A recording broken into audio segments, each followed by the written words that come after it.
let me get the fucking fanny pack so people ain't fucking tripping, thinking like, damn, bro, where'd that fucking flat tire come from? Nah, it's the fanny, son. It's the fanny. All right. What's up, y'all? Welcome back to the Barcode Collective podcast. Got my guy, Xavier Martinez. And per usual, this is one of our first conversations. I mean, we've been able to chop it up for the past couple hours down at the space bar. As I thought, you cut from the Barcode Collective cloth, my dude. So we're going to be able to share a lot with the Barcode Collective guests here listening today. So do me a quick little favor, give a little bit of a background on who you are, what you do, and then we'll dive a little bit deeper into your story, man. Okay. So for me, I got into kind of coaching on accident. For me, it was just like a side gig. Let's make some extra cash. And then, you make an impact on someone's life, and then you're like, oh, like I can really make a difference. So for me, it's kind of compounded. I've always kind of struggled to find like a home gym of like, this is where I want to be. This is where I want to be. So I've worked at 3 different gyms. So I went from one to another one, trying to find like, I guess you can say like a niche of like, where can I help? Yeah. Went back to the first one, went up going to a third one, and then COVID hits, and now it's even harder. I've always had like internal struggles at different locations. So when COVID hit, I eventually, I lost my position there. So then I was always through everything was like, I would love to be my own boss. I would love to have a gym in my house. So when that happened, it just pretty much for me was, if I'm going to do it, I might as well do it now. I mean, I can't do anything. I might as well try to do something, and that's going to better me and my family. So I just kind of went out swinging. Absolutely. So basically you're a trainer at some gyms working for others, trying to deliver their programming and doing all that. So you had this kind of feeling that you wanted to kind of do your own thing prior to COVID, or you just latched onto that opportunity right then and there? No, it was everywhere. So when I first started coaching, I mean, I obviously didn't know any better. I'm working with a MMA guy right now, the one I was telling you about, and he would always tell me like, you're pretty much here all day. Like, why don't you just open your own thing? So, and for me, it was like the cost of, the rent that I can't do it. Like the equipment, that's too much of an expense, and so a lot of it kind of went to like my self-belief and, your attachment to, money. So for me, it was all of that was just not the best. So at that time, I never believed I can do it, but I've always wanted to. So, and then even going to other locations, I was always like, oh, I want to do this. And then when I started seeing other people like making money online, they're like, oh, I'm doing this from home. I'm doing this from home. And I have 2 boys. So for me, it was like, how can I do that? I almost resented those ads because I was jealous. Like, you're doing this, why can't I? Right. So once COVID hit, and I found myself in like an option of, I can blame them and be like, oh, you did this, I've done, X, Y, Z for this. Or I can say, okay, it's my fault. I should have prepared, because I mean, COVID was on the rise, so if you're not prepared, to me, it's kind of like, that's your bad. You should have taken precautions. Sure. So when it didn't happen, I was like, okay, so I'm in this position. I can either, choose to like bitch or complain. Sorry, man, my bad language. No, please cuss. Okay. Please cuss, man. So I kind of figured, I was like, all right, I can bitch and complain, or I'm going to do something about it and I can help people. So that's pretty much what went after that. Man, that's dope. So, I mean, it kind of forced your hand, you had to do something, and it's like, I think that happens all too often. It's like, we want to do things, but it's not until, we think it's going to take all of this effort to do it. And this is why we don't do it. Right. And then when your back's up against the wall and you have to do it, you're like, oh shit, I got this set up in a week. You know what I mean? It's like, you can do it, and it's like eliminating a lot of those excuses. Absolutely. Recognizing that they largely are excuses. So, I mean, for anybody listening that is waiting on doing something, or you having all these excuses, it's just not a priority for you right now. And that's why the excuses are outweighing the actual action that needs to happen in order to do it.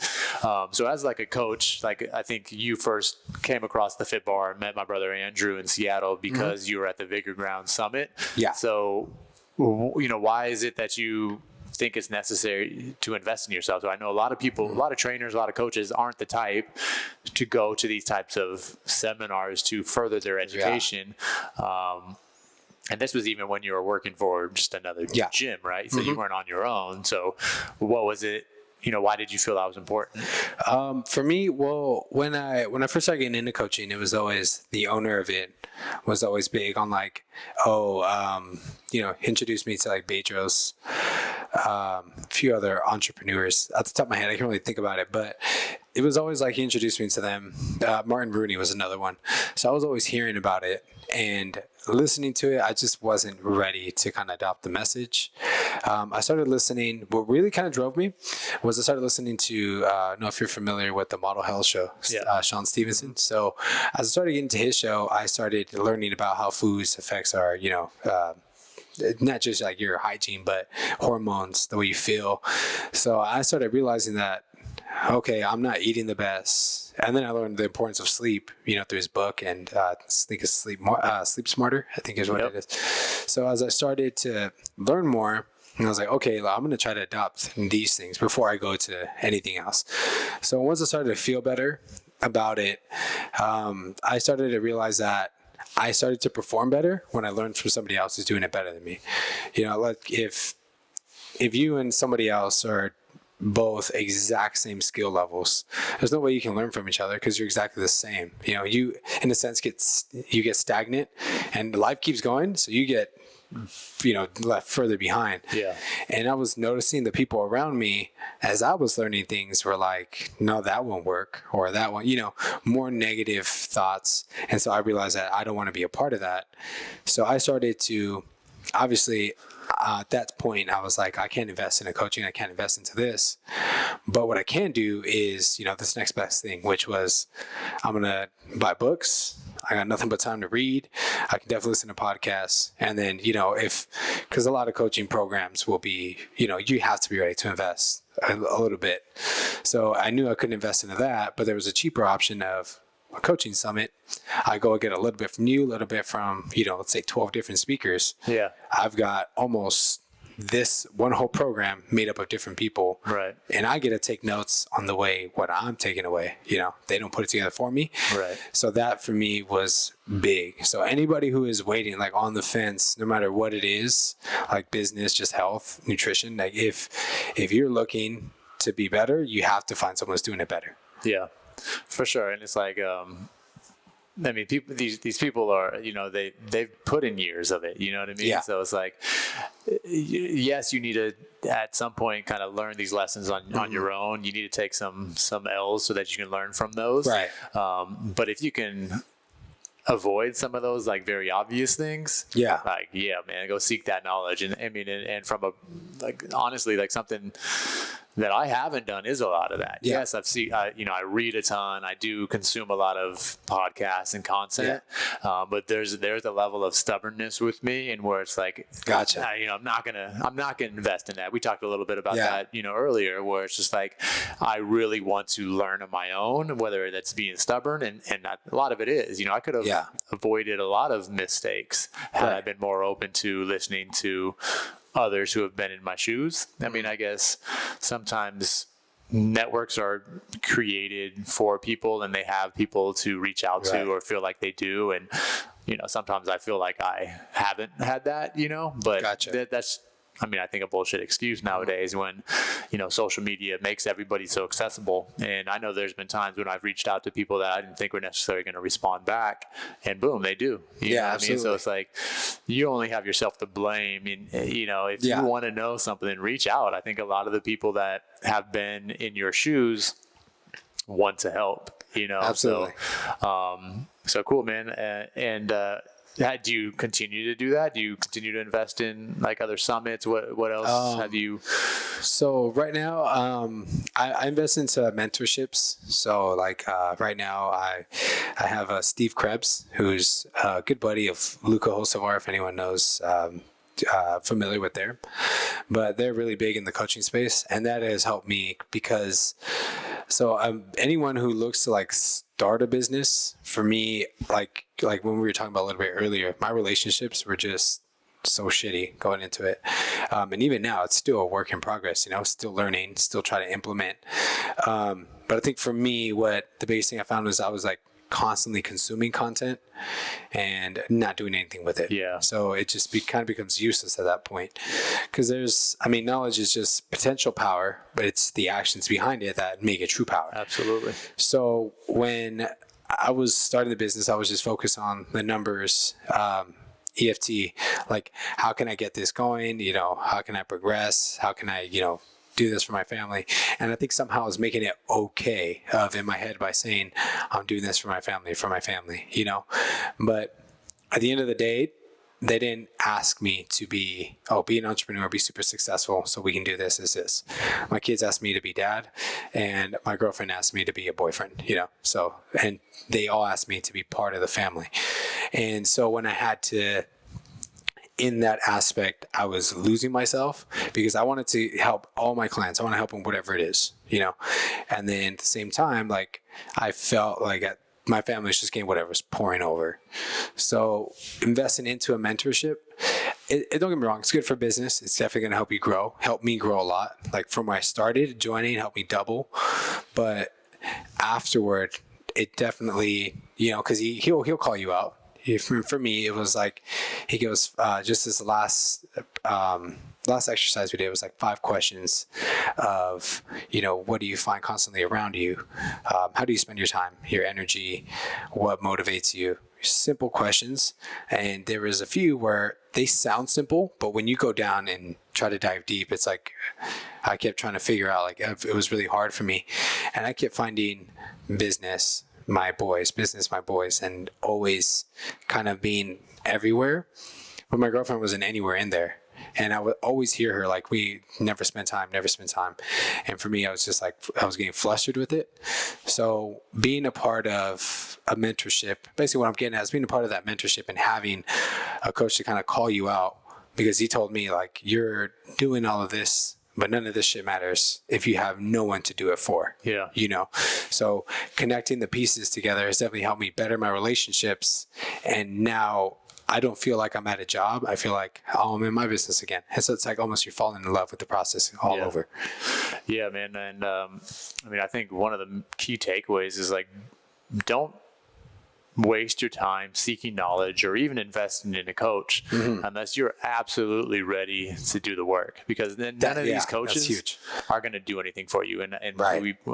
I said this to you earlier, and where it's like, I haven't really invested truly in these coaches because I know I'm not going to do the things that they're asking of me, because the things that are holding me back right now are a lot of time, and it's like, not to think that my situation is any different than anybody else's necessarily, but I am fucking pulled in so many different directions, and I need to make the time in order to do that. So it's like, I already know the first fucking lesson that any coach is going to tell me is to make time for this shit that you think is so important, So it's like, so it's been, because I was telling you, I'm running all around, any kind of moments of space I have is just an effort to keep my shit together, is to work on a little bit of self-care, is to do a little bit of mindful breathing, or potentially pick up a book.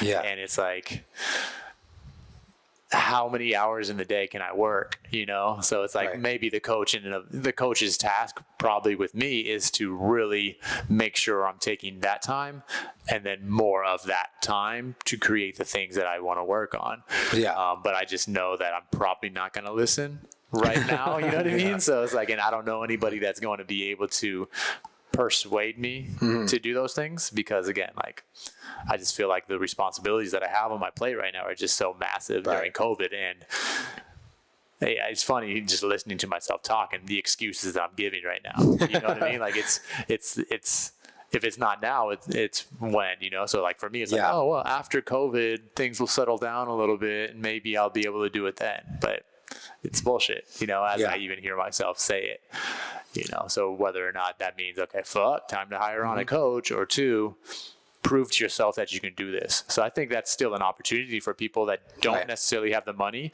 or are hesitant, or kind of doubting any success that a coach would help them get, then fucking take actions at some point. Like, so when I was telling my girlfriend, I was like, damn, you know, like really struggling with this right now. I really need to make time to build out these other coaching programs and do X, Y, and Z. But I can't invest right now an extra several $1,000s when I'm, you know, when there's locations of ours that, you know, are struggling to make payroll. You know, like, how do you justify that in your fucking head? You know what I mean? You got people to take care of. Right. So it's like, all right, give myself 30 days. If I'm still in the same situation, and like, what's the metric that I'm going to track?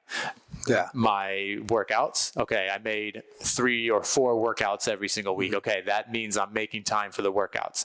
I need to hit this goal by the end of 30 days. And if I'm not doing that, and you draw a line in the sand, then okay, you tried it yourself again. Right. You tried it and you still didn't do it. Something needs to change. And if you're not changing, that's the fucking definition of insanity, right? And it's like, but I am fairly confident in my ability to do that, you know, carved out today. And that's why we sitting right here with these mics on, having a conversation, you know, nothing, you know, that this is self-care to me. This allows me to kind of vent to another entrepreneur and hear kind of what you got going on.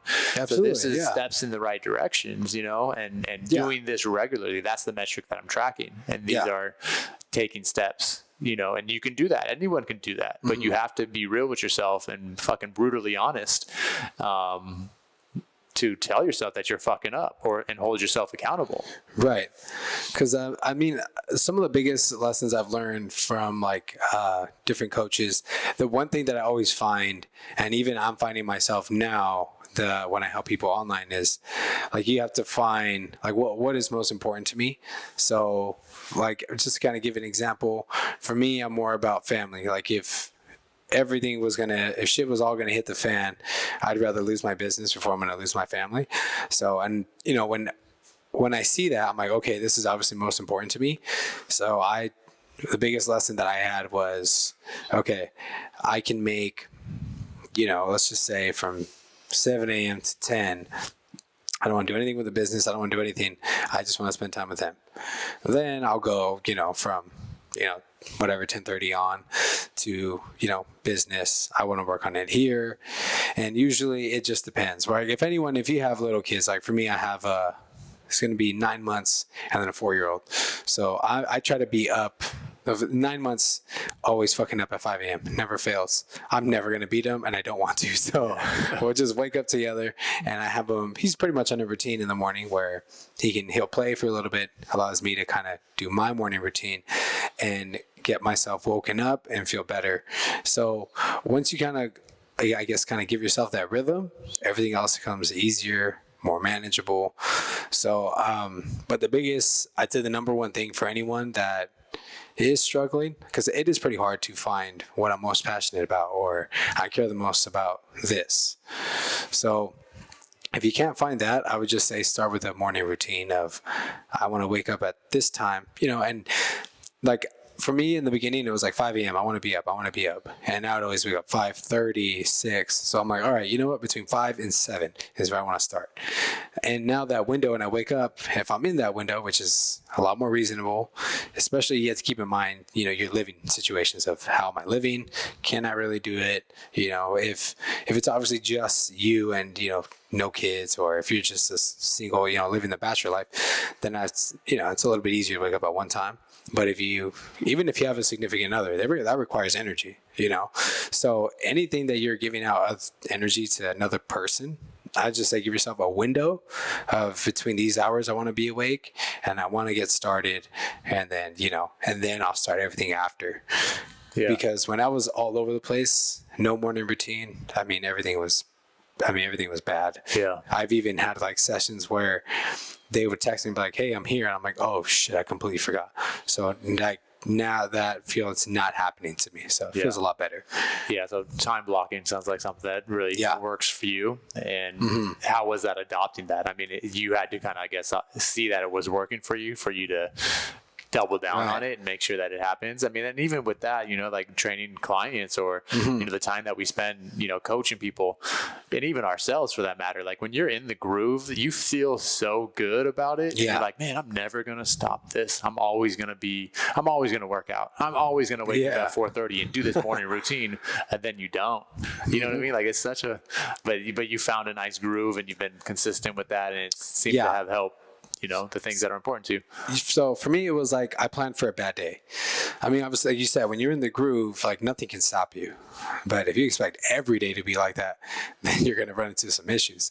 So I kind of just was like, all right, on a bad day, I was waking up, let's just say like 7 a.m. I felt really good physically because I got some extra sleep. Mentally, I just kind of felt like, oh, you're a fucking failure. You should have woken up 2 hours earlier, you know? So for me, I just kind of take a step back and I was like, okay, well, I have 2 kids, you know, my girlfriend's here, you know, and I started thinking about all these other things of where I put my energy. You know, like I just can't come off of coaching and turn off the switch. Like when I'm done working, I now have to like switch into parent mode. There's so many different, you know, other people you have to be for, you know, these other people. So for me, I just kind of realized that on a bad day, if I'm waking up at this time, do I feel bad, like physically? No, I feel fucking fantastic. So what am I feeling so shitty for? So I was like, if this is how I'm going to feel on a bad day, that's a win. Like, let's fucking go. Yeah. So I guess you could say I just switched my mindset about it and everything else was easier. I stopped trying to train fucking 6 days a week. I mean, I realized that I can't do that anymore. When you're working for someone, it's a little easier because you're out, do whatever you want. Oh, yeah. But when it's your business and it's your name, like you were telling me earlier, like anything you do at this point now is a reflection of your business. Like that's how they are.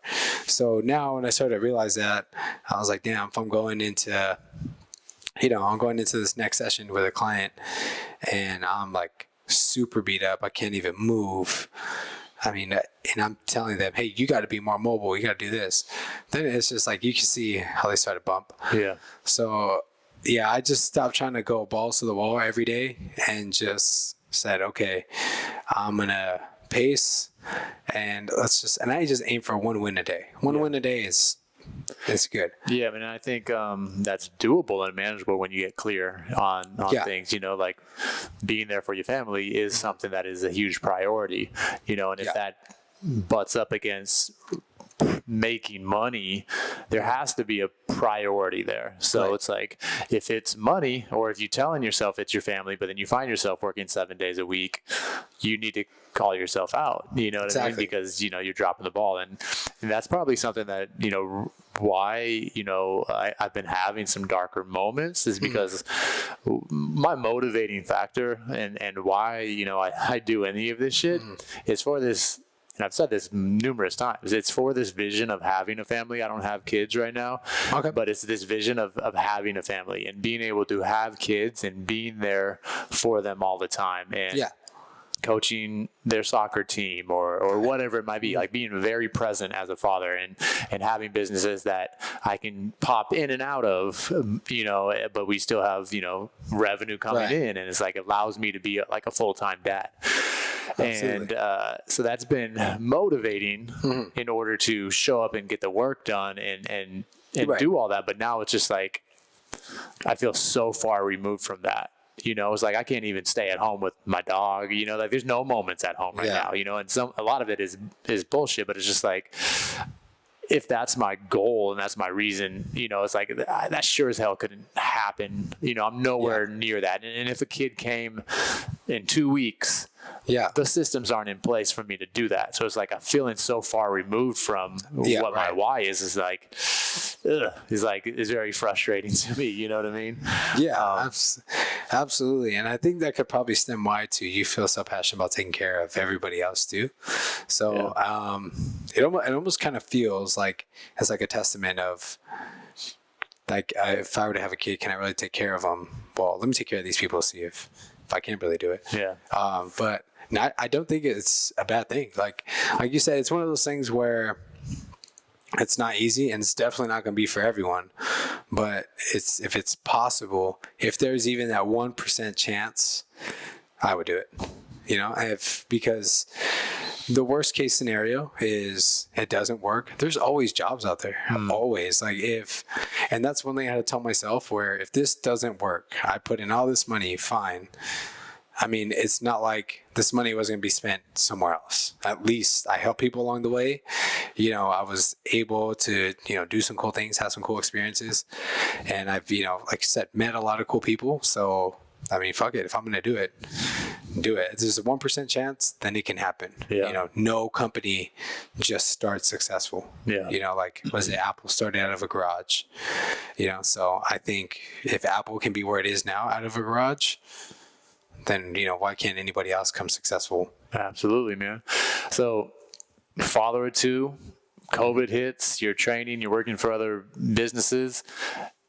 Like, you are what a lot of people are looking as, like, man, like, this guy made it happen. He did it. He's now coaching online.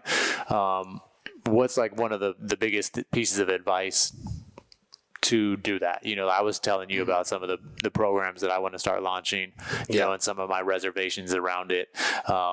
What's some advice for a father of two, getting laid off from the job that you had, right, and then segueing into kind of what you're doing now? Like, what was step one for you? Well, step one, I'm not gonna lie, I kind of freaked out a little bit. I was like, oh shit, what am I gonna do? Because I already had some clients on the side. So for me, like advice to like different like coaches or just anybody? I would say a trainer, somebody who was in your position, who was working for gyms. Gyms are still closed down here in Los Angeles County. And I think everybody wants this online presence, maybe not full time, but at least some level of it, or they need to now. Right.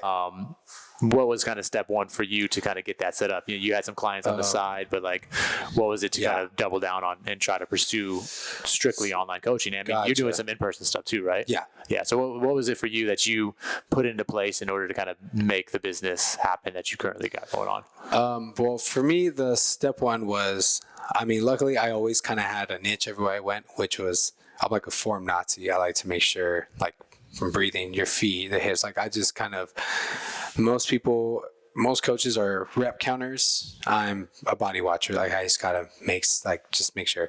I've fucked up so many reps. I have a client, her name is Andy, which every time I've been on the podcast, I never name drop her. She always gives me shit about it. So Andy, it's Andolito, yes. So she always, she'd be like on rep number 10. I'd count like 8 or maybe 12, just because I'm always so focused on how the body's moving that I eventually told them, like, don't rely on me to count, or you're going to do like an extra 5. Like, either I watch how your body's moving and, we can make tweaks to make sure you don't get hurt, or I rep count and then, you might get fucked up. It's like, I choose, to watch your body.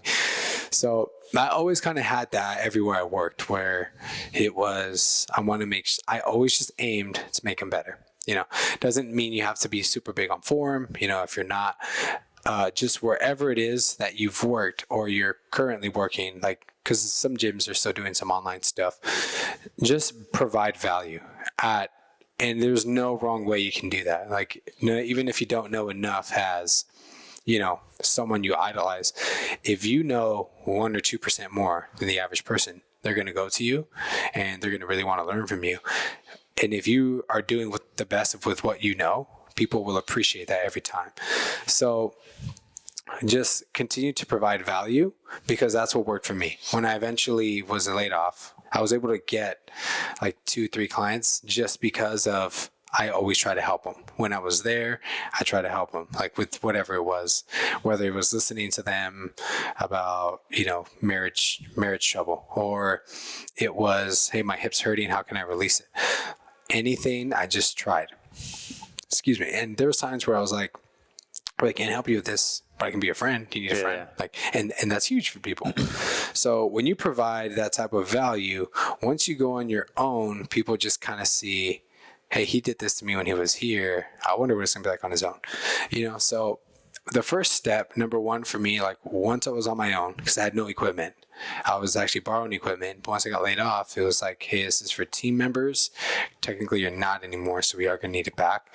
So for me, it was like, oh shit, what am I going to do? I had like a 20-pound dumbbell, a band, and fuck, I don't know, something else. I didn't really, and then I was working out in my backyard at the time. So I was like, I had no idea what I was going to do. So any little amount of money I got, I just was looking at, first thing I need simple stuff. You know, don't think you need like the big equipment of this box gym has this and this. There's anybody who's like, when you're working from home, any big piece of equipment that is made off of something you can do on your own. Like for example, like the GHD, the glute hamstring device, where it's almost like the hyperextension. Mm-hmm. You can like do a Superman from the floor. Just it's the same shit. Like, so I panicked and I thought I needed all the equipment. So I probably spent more money than I should have. But when you realize that and don't go crazy on the flashy stuff, go with necessities, continue to provide value. And I'd say the third thing on there is just be confident that if obviously these people know you're not at a gym anymore, you know, they're going to get there and maybe they might feel like, oh, I'm out of here. Maybe they do, maybe they don't. But at the end of the day, you just treat them like fucking gold. Yeah. You know, even if you're at your backyard, whatever it is, anything you can do to make it feel like a gym environment. Like when I had flooring, when we were working out in the backyard at first, I didn't have any flooring. So I brought the flooring to the backyard so it felt like a gym, you know? And that was before I was able to move everything. We had to clear out the garage. It was before I was able to shift it into there, which now it's better. Anybody who was with me in the backyard knows, like, windy days, fucking leaves blowing in your face. Like, so, I mean, I think all my clients were sticking with me, but I definitely overthought that more. You know, not once after a workout was I told, like, oh, that one leaf that hit me in the eye bugged the shit out of me. Like, they felt good after a workout, you know? So just make people feel good. Be confident about what you're going to do. Because if you can't sell yourself, you're not going to sell anybody else. And just keep it simple. Like, if it was your workout and all you had was these simple tools, you can get results. Right. So for sure. Well, why can't you give it to anybody else? Yeah, absolutely, man. And then now you're kind of launching a few more online programs and bringing on some online clients. A lot of what, you know, I was telling you about is, you know, I got these pretty awesome systems in place, you know, and from the programming standpoint, like ready to rock. Some of the things that I am hesitant about, as we talked about, is just being somewhat pessimistic on people fucking getting the work done. You know what I mean? And letting that be a reflection of you. How do you separate yourself from clients, you know, especially online when you're not there to be able to like make this appointment? Yeah, there's Zoom meetings or there's times you can have these sessions or these meetings in person. But, you know, how do you overcome that challenge in your head? It was like, man, like this person's not going to get the results because they're not going to get the work. Like, how do you justify that? Or another example, I guess, for you is you're, you know, you are so big on form and movement, knowing that you can't fully deliver that online. Like, how do you, you know, how do you justify that in your head a little bit? So, in terms of them not doing the work, because I don't really do like crazy ads. I just kind of like, it's guerrilla marketing. So it's just, for anybody who doesn't know, it's just, I mean, you're advertising through your content. So when I go... Oh, you mean like this Fit Bar cup that's sitting right here on the table? Okay, there you go. So when I go on like my stories or anything, like I'm pushing it, like, you know, for me, I want to help busy people, because I know what it's like to have a busy schedule and your fitness just kind of flies out the window. So I help busy people. You know, I work a fitness schedule around your production of the day, you know, so that's been my niche. And so for me to kind of get away from it is when I'm telling people, like, this is what it's going to help you with. And then I'll tell them, but I'm only looking for, you know, serious people. Like, I'll tell, like, and you just got to call them out in your content of, if you're not ready to take action, it's not for you, you know. And a lot of, you're not going to get like 20 or 25 people to go up right away, you're going to weave out probably 19 of them. Yeah. But those ones that you do get, right? Now you have people who are ready and are serious. So you don't really have to worry about it.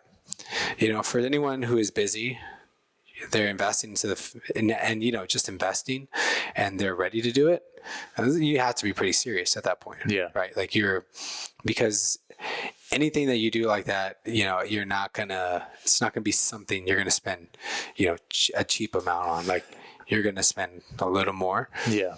But you get, you know, the value you get with it, and it's going to help you. And especially because your problem is so big, if it solves that problem, it's worth whatever it may be for people. Yeah. Yeah. And for me, like, one of the things that I'll initially put out there is, you know, if there's any kind of outreach, just like, all right, fill out this questionnaire real quick. Right. Yeah. And purposely making it fairly lengthy, and where it's not like, oh, 3 questions, yes or no. Like, I want some resistance there on the front end, because I know if you're going to take the 10 minutes that it takes to fill out this questionnaire to tell me a little bit more about yourself, that you are going to be a little bit more serious about getting the results. If you can't even take the time to fill that out, and you want to continue to work together, like, I already know you're not going to see results.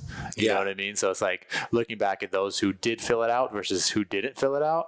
Mm-hmm. The success rate is different, you know, and it's just that, you know, like, then there'll be things that you know, if I see an ad or something, like, I'm a curious person, so I'm going to click it, and I'll get as much free content out of that funnel as possible.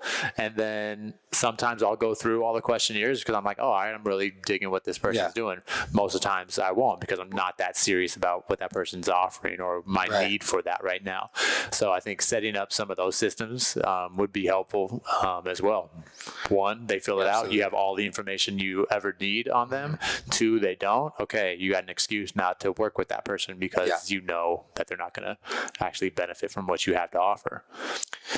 That's definitely true. There's the application is really big. I like that. Even I'm shifting into it now, but I know a lot of other ones do, like Zoom calls. So, like, where you meet and you kind of go over just building a connection, I guess, at that point. But I would just say that you just kind of be as honest as possible, and don't be desperate just for anybody. Because once you start getting desperate, then you're gonna fuck up the culture of what you really want. Yeah. And I remember you were asking me, like, how do I feel about form, especially being like with the online thing is harder. So I just created like a Facebook group, which is just for them, and I stopped posting so much on my Instagram of like this. Like, I'll put it from time to time because I definitely want to put that stuff out there. Like, I would say general tips, but when it comes down to niche of what it is that you want to do, like 30-minute workout, boom, I'm going to post it in the group. And I'll post, like, I did a goblet squat, I did a row, today I'm doing a bench press. And so I just kind of post it in there. And the form isn't something like, I don't do it like, what is it, bodybuilding.com, where it's like 20 seconds for like 15 seconds. Mm-hmm. Like, I just so detailed, like, not throwing any shade at what they do. It works and it's good.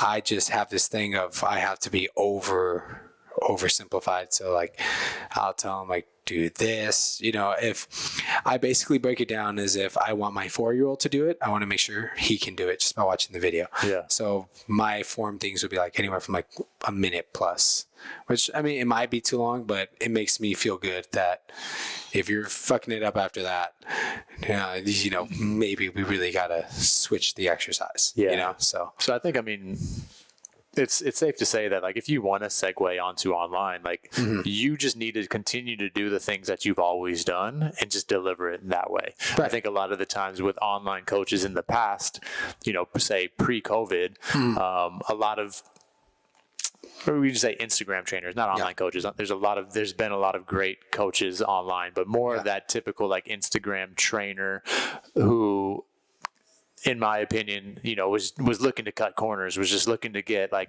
you know, cookie cutter plans out there, cookie cutter meal plans, whatever it is. It was more of a volume thing for them, and they weren't really delivering. I guess what we're talking about is actual coaching, and where this is like the same thing you would get in person.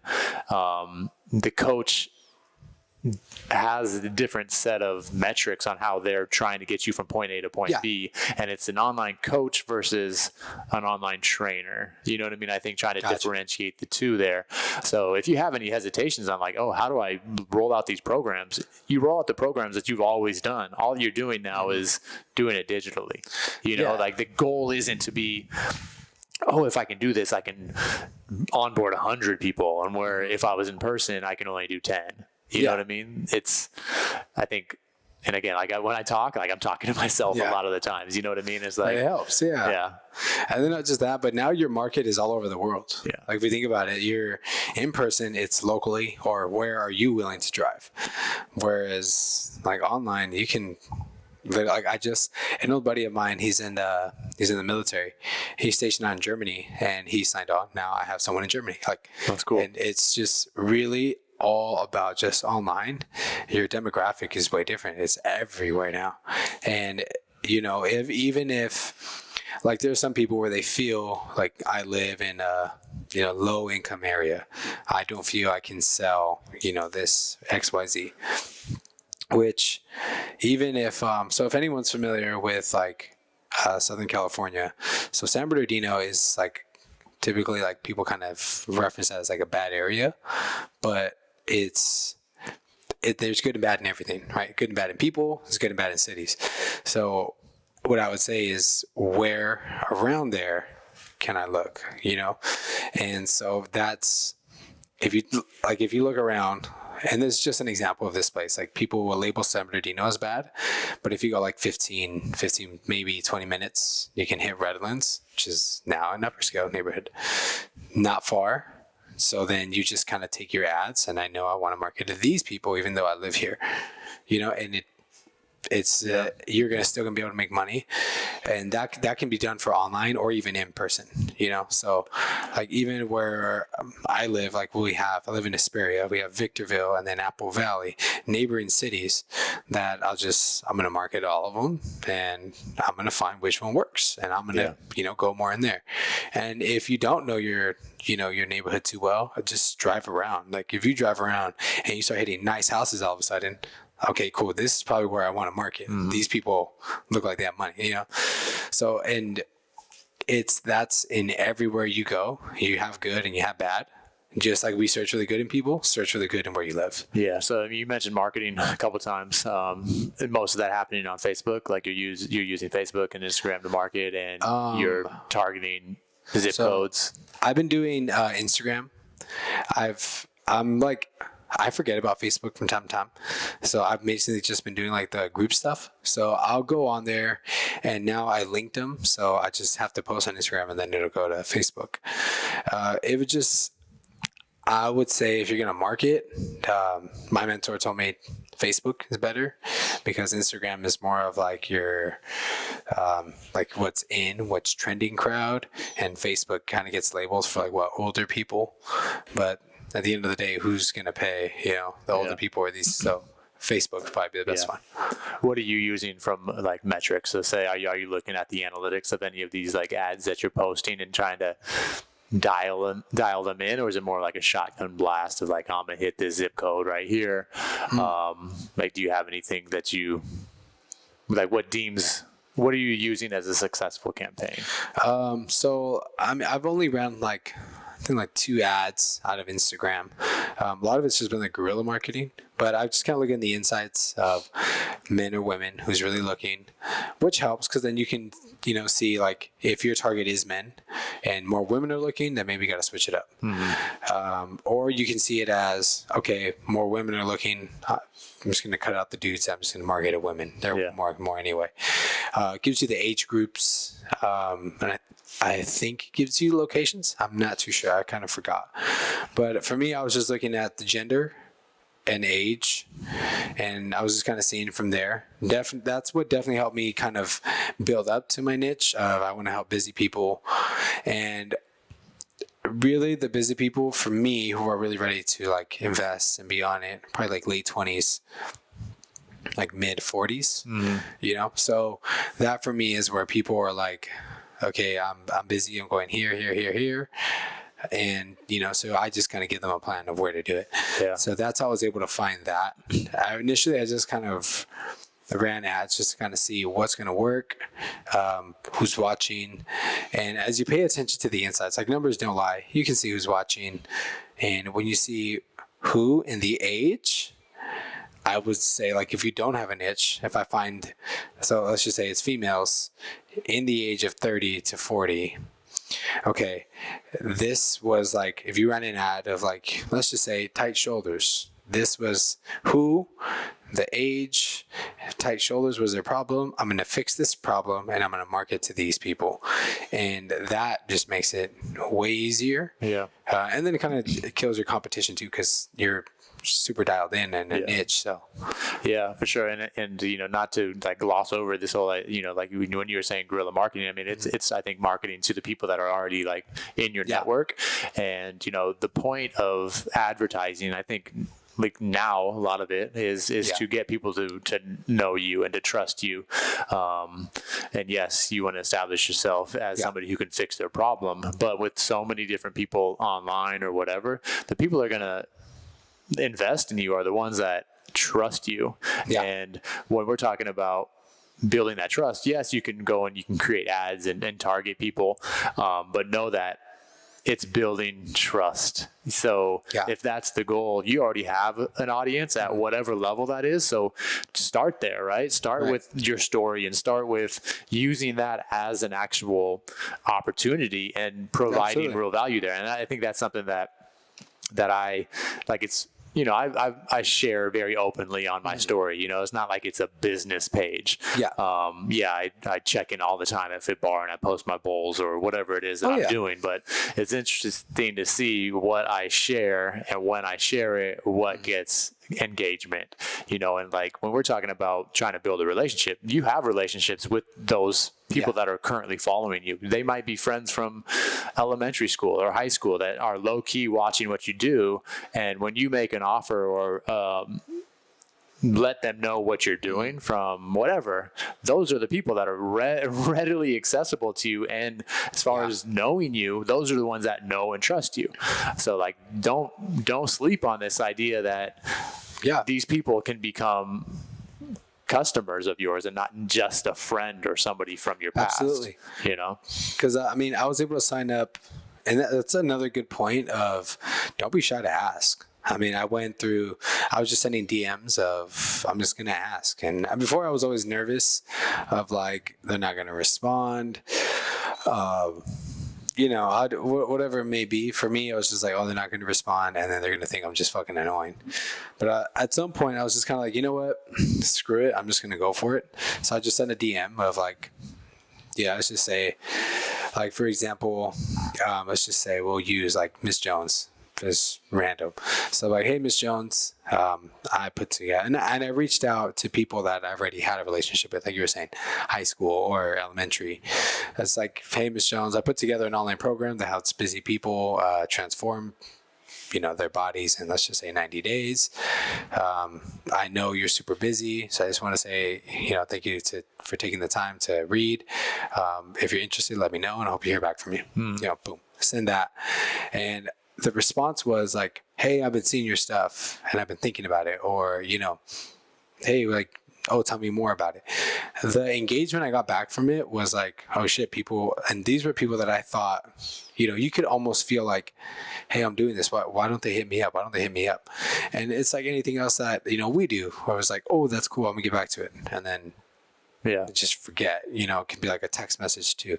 So when I just sent it out, and the engagement I got back, it gave me 2 signups, just from doing that. And it was something that my mentor pushed me to do. I was always hearing about it. You just have to kind of, you just can't be fucking scared to do it. Yeah. Just do it. If you really want something and you will do anything to make it happen, then just that. I mean, if you don't want to, it's an alternative now. Like, whereas back in the day, it was like flyers, door hangers. We now have direct messaging. There can be, and substitute for that. So if those stuff were able to work back then, I would say our form of that now is like DMs, Messenger, even a text. Just send a text, and just ask like, hey, here's what I'm doing. No, okay, cool. I mean, I would still chop off a conversation. Hey, let's hang out. Boom, boom. It'd be cool to catch up. Or you can come to my personal gym to let's catch a workout. Whatever it may be. As long as you still aim to provide value, there's a good taste left in their mouth. And the chances are when they meet someone busy who's struggling, right, that would now be, oh, I have a friend who does that. Yeah. So for sure. I think it's a win-win. Yeah. So now that you got some momentum, you got your in-person clients, at the house, you got them online programs happening. What's the next new move? What's the vision that you want to create? Whether it's COVID happens for fucking ever or COVID ends, what is it? Where do you want to take your business? For me, I'm definitely loving the hybrid. I would say I'm kind of trying to make a more of a switch to online. I'm definitely finding that my boys and my family, my girlfriend Kayla, my boys Arius and Amias, I mean, that's my life right there, and there's nothing I wouldn't do. So for me, I'm finding that I want to spend more time with them. When we spend more time together, business comes up. It's just they go hand in hand. When you do what you love. So. And by the way, like, I'm not speaking as an expert or anything. I'm just speaking of like my personal experience of what I felt and the things that, mentors have told me and what I implement. So, I mean, I wouldn't sit here and just, speak bullshit if I don't feel it works or if I haven't tried it. So for me, that's the stuff that worked. So I would definitely want to go more online and just the combat athletes I have for them, it's harder to go online because that's still an area that I feel like it's what they call like the white belt mentality, for anyone that's like into martial arts or anything. But if you're not, it's just keeping a beginner mentality. So with them, because I've only been doing it for like 3-4 years, I definitely want to keep that momentum going. And performance training is so different from just weight loss or muscle gain, so I definitely want to put more into it because they cut weight, right? They want to punch harder, they want to kick harder, they want to move faster. And if I don't do my part, someone can get kicked, get a concussion, break an arm, and that's very big. So I want to keep that in person. I don't want it very big, just kind of condensed down. And, I just want people who are you're going to do exactly what you're going to fucking say. If you're going to be here, let's be here. You're going to work, let's work. And I would do everything in my power. I have a girl named Sky. She's 18, amateur fighter. She came to me, she said, I can only come Mondays, like every other Monday. And I was like, okay, at first I wasn't quite sold on it. And I was like, let's give her one session, see how it goes. She came in, it was like ready to work. Anything I told her, she's like, I will do it. Told me I'm willing to hustle. And this is a girl's 18 years old, right? So I was like, okay. And I asked her, I was like, hey, do you read? Like, what do you read? And I was telling her that, most athletes think I want to run fast. I want to do all this. And I told her, you can run fast. You can do all that. But if you are mentally unstable in that cage, you're going to get knocked out. You're going to get beat. So I asked her, do you read? She goes, yeah, I like to read. So I gave her a book. And this morning, I sent her, because she does some of the work. I'll give her workouts that we do, and then she'll continue them because she's like about 4 weeks out from a fight. So I texted her this morning. I was like, hey, Sky, how's the training? How's the eating? She's like, oh, everything's been good. She's like, and I'm almost done with the book. So I was like, okay, you're 18 years old and you're doing this. So I was, and just helping people kind of perform better. I definitely like doing that in person. So the combat athletes I want in person, that's even if I don't even know where I'd start to take that online, I just know I have fun doing it in there. And I mean, I'm always watching like UFC, boxing. I love watching it. And the fact that I get to train it and stuff, it's thrilling. So that definitely, I love doing that. And everything else I definitely want to do online because I feel I can reach more people. Yeah. There's the combat athletes, I can help them. And, whether they make it or not, it's just not important to me. At the end of the day, I want to make sure you're okay. You're moving and performing well, you're feeling better. I want to help the person before I help the athlete. So keeping that together. And then online, like I was saying, your demographic is different. You can help so much more people. And it definitely, and I definitely want to travel one day. So that helps me to travel, and so just meet more people and have fun. So that's definitely where I want to take it. Yeah, man. And I think with all of that, not one mention of because it's easier. Like online coaching is work. It's a business just like anything else. And I think anybody going into it with this idea that, you're going to get more time back because it's easier, that's the fucking wrong reason, it's never going to work out. There's still a lot of work you have to do because you have to program design. And it's not something where you can be like, hey, we're doing squats. Remember what we did on Thursday. Mm-hmm. This person you're going to is like, hey, we're doing squats. And if you don't show it properly, which is program developing and then explaining it, you make content, you make videos, is emails. So if you're looking to make a shift because it's easier, like you said, it's definitely not. It's still the same workload. Yeah. And for me, I honestly feel it might be like a little bit more draining online than it is in person because you're sitting. And keep in mind, our bodies are designed to move. So when you're just sitting, you're going to feel more drained.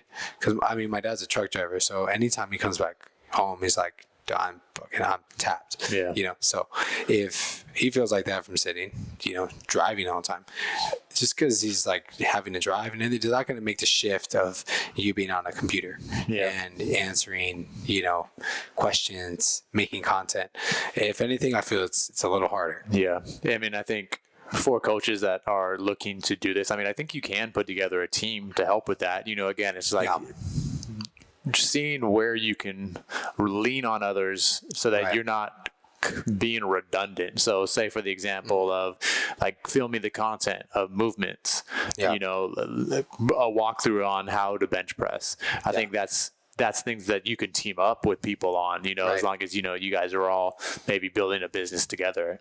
Yeah. So, from kind of what we're doing with the Barcode Collective, it's exactly that, it's like, because when you look at the potential clients out there, like you said, with individual, say performance athletes or MMA fighters, like there's some probably things that, that would be applicable to all of them. Maybe some more like basic nutrition shit, or, but when you're talking about, say, general population of people that just need to move a little bit better and eat better, a lot of that stuff, although yes, you want to be available to make individual changes, a lot of what the program is that those people would be following is similar. You know what I mean? So it's like spending time to put together a general population program, and then your job as the coach. So maybe the collective does that, or maybe like if you look back on the 3-month program that we did on the Barcode Collective, like that's a general population program. It's scalable to either, back off of an exercise or, ramp it up a little bit, but it's all body weight.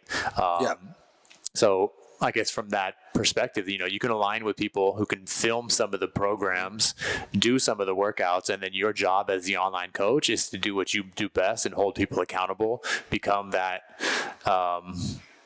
facilitator to make sure they're doing the workouts. And I think that's what a lot of is draining. You probably get excited about doing the programming. It's probably the like check-ins where it's like, like keeping the schedule and making sure that you're communicating with everybody. That becomes a bit of a challenge.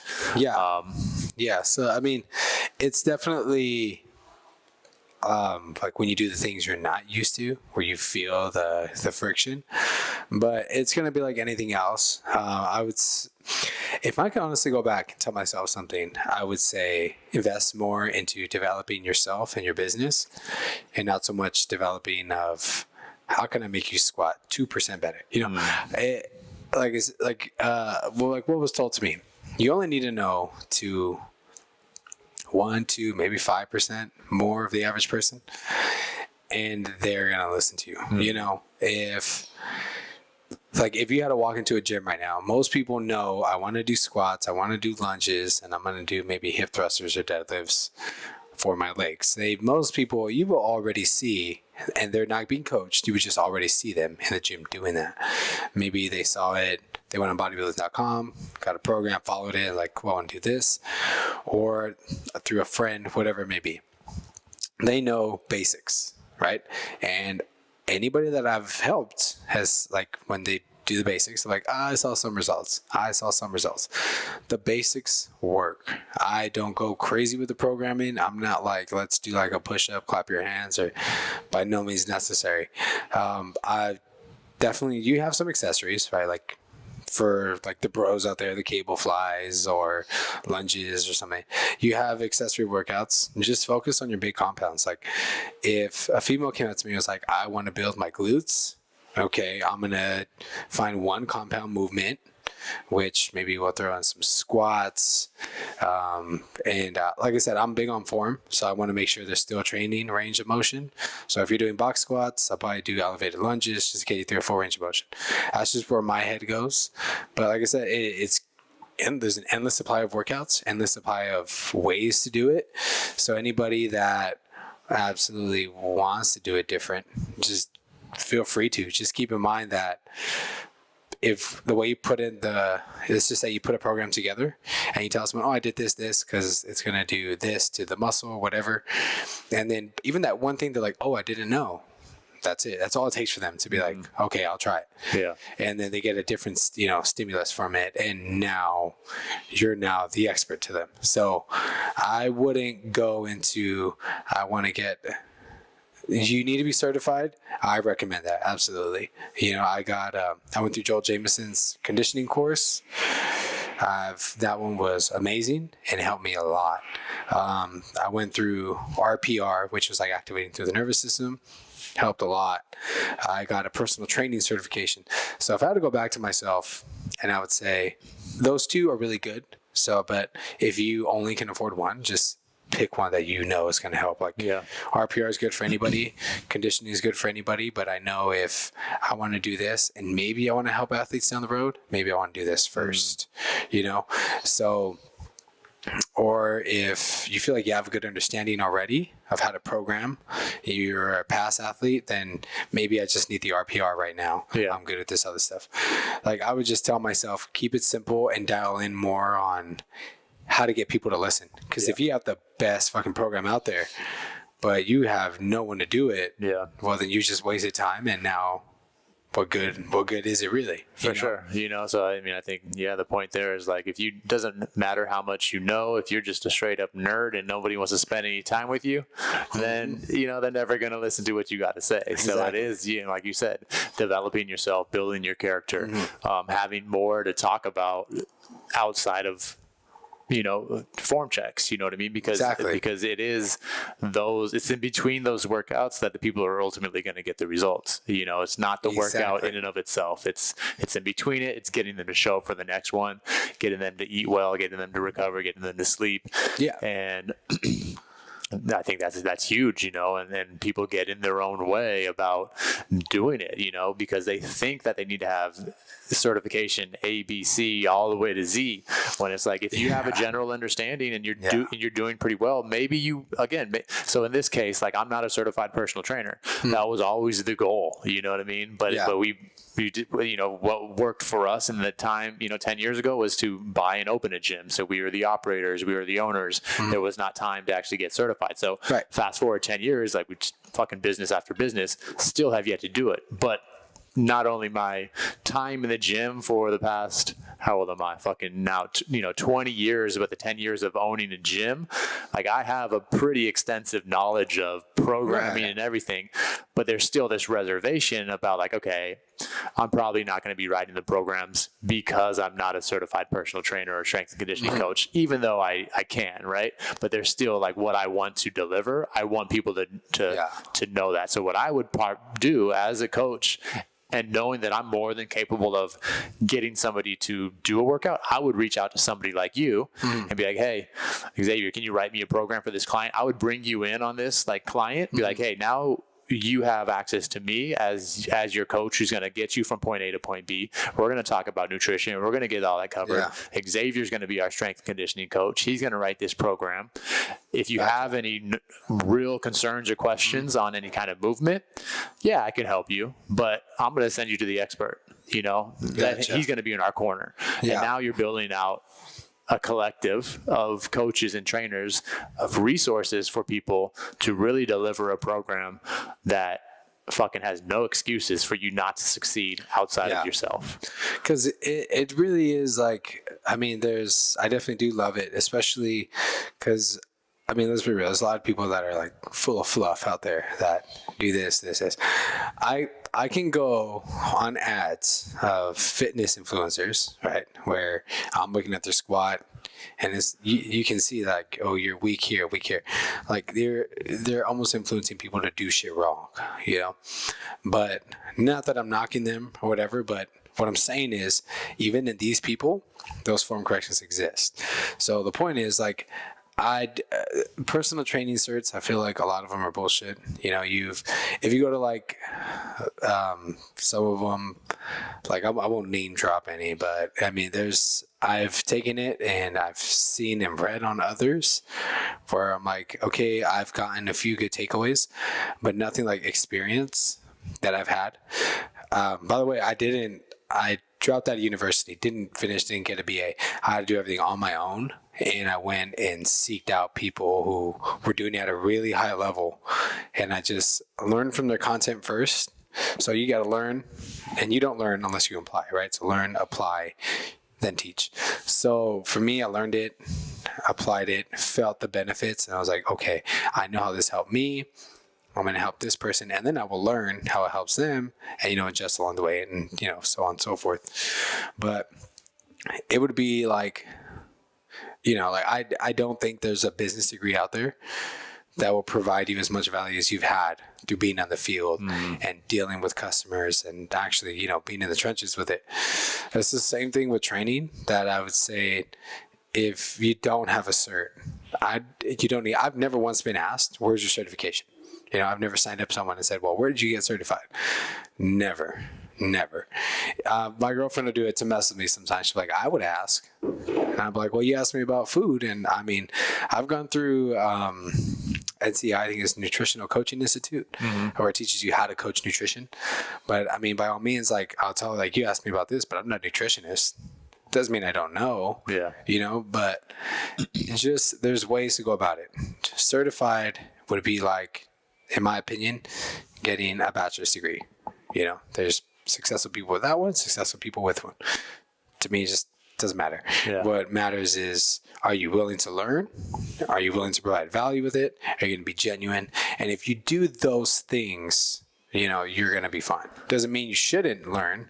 And if you're curious about it and you want to see it, I mean, I would say take it.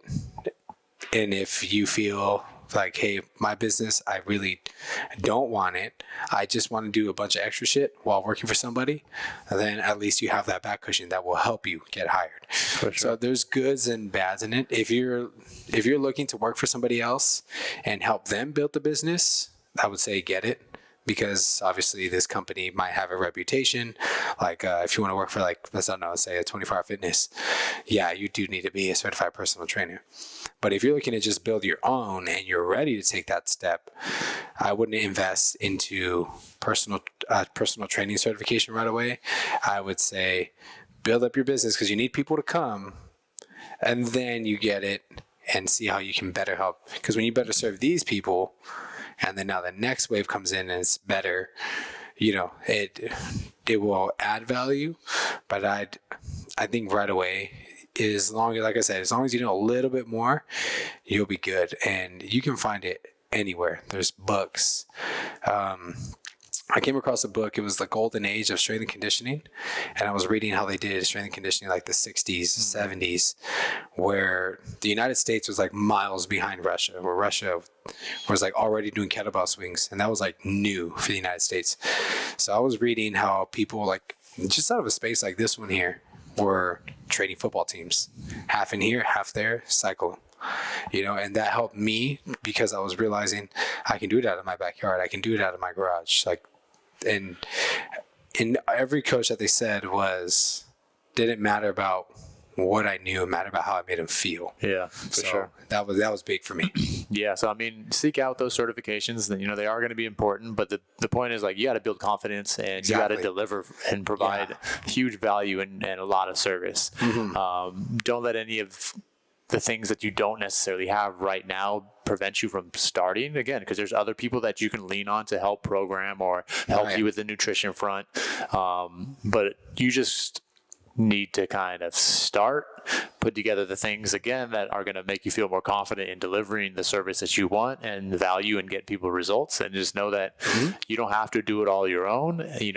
Build out networks, build out a team, and you can make this thing happen. So, dude, we're an hour and 10 in already. Shit. Damn, man, let's wrap this up, man. You down to get into the ice bath? Yeah, let's do it, man. Okay, all right. Shit, that's the part of the perks of being here at the Space Bar, man. We can just jump downstairs, get into the ice bath, get into the sauna. Ice baths are, man, super incredible. So anybody who's around the area, if you guys haven't, man, not only do you guys have really, I mean, let's put out, they're not this is it good for you, but it tastes good. A lot of food is good for you, but tastes like shit. No, this food tastes good. There we go. That's what's up, man. Yeah, that's the Fit Bar, man. We got that one-stop shop over here in Pasadena, Fit Bar, Space Bar. You already got a bowl in your system, so now let's take some of the perks of the Space Bar. And you've done some ice baths before? I've done it once. I went to the I'm trying to blink. The UFC PI, off the freeway. Okay. Yeah, and so they had a ice bath hot tub.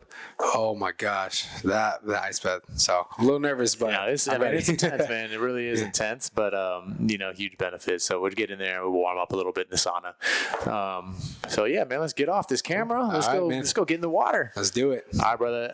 Appreciate you. Absolutely, man. Thank you for having me on. Real quick, where can people find you, man? On Instagram, it's Coach Xavier, so CoachXavier, and then _0516. Beautiful. That's where I'm the most active. Cool. And you can find me at Cub_Saldana. And as we talked about, the Barcode Collective coaching programs, if you download the app Barcode Collective, use the invite ID Jacob, will be linked right up. I'll send you that questionnaire that I was telling you about. See if you are serious about your health and your wellness and moving things forward. But that's kind of where we'll start. Keep you in the app. Provide some workouts there. But until next time, guys, we are out of here. Yeah. Peace. Boom. That was good, man.